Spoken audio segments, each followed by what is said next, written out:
অবশেষে Spain world cup বিজয়ী হয়ে গেল। আর্জেন্টিনাকে 1-0 গোলে হারিয়ে তারা বিশ্ব চ্যাম্পিয়ন হয়ে গিয়েছে। আর্জেন্টিনা বিগত ওয়ার্ল্ড কাপের ন্যায় এবার আর কামব্যাক করতে পারেনি। পুরো ওয়ার্ল্ড কাপ তারা কামব্যাক করলেও, খেলা বাজে পারফরমেন্স করলেও দেখা গেছে শেষের দিকে এসে 2-3টা গোল অনায়াসে দিয়ে ফেলেছে। কিন্তু আজকে তারা সেম খেলাটাই খেলে প্রথম দিকে, কিন্তু তারা শেষের দিকে কামব্যাক করতে পারে। এর কারণ কি হতে পারে? কারণ হচ্ছে স্পেন কোনো দুর্বল দল নয়। স্পেনের বিপক্ষে আর্জেন্টিনা 2018 সালে 6-6টি গোল খেয়েছিল, ভাবা যায়?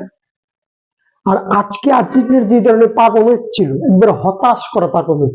তার যে গত বিশ্ব চ্যাম্পিয়ন র্যাঙ্কিং 1 নাম্বার দল, এটা মানে তাদের খেলা দেখে বোঝা যায় না। এতগুলো অ্যাটাকিং করেছে, মানে আর স্পেনের মিনিমাম 5 থেকে 6টা গোল হওয়ার কথা ছিল, এই গোলগুলো মিস হয়েছে। আর যে এত বাজে অবস্থা ছিল, শেষ দিকে এসে গোল খাওয়ার পর তাদের একটা হুঁশ জেগেছে, মানে আন্দাজে একটা খেলা খেলেছে এলোমেলো ভাবে। এই ধরনের খেলা খেলে তোমরা যে বিশ্ব চ্যাম্পিয়ন প্রমাণ করা যায় না।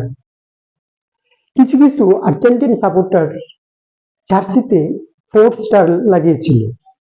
ভাই, তোমরা জামাগুলা কি করবা? এই জামাগুলা কি করবা? জার্সিগুলা কি করবা?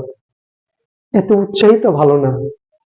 তবে শেষে স্পেনকে অভিনন্দন, তারা ভালো খেলেছে, পুরো টুর্নামেন্ট জুড়ে তারা ভালো খেলেছে এবং আজকের যে খেলাটা একেবারে মন জয় করে নিয়ে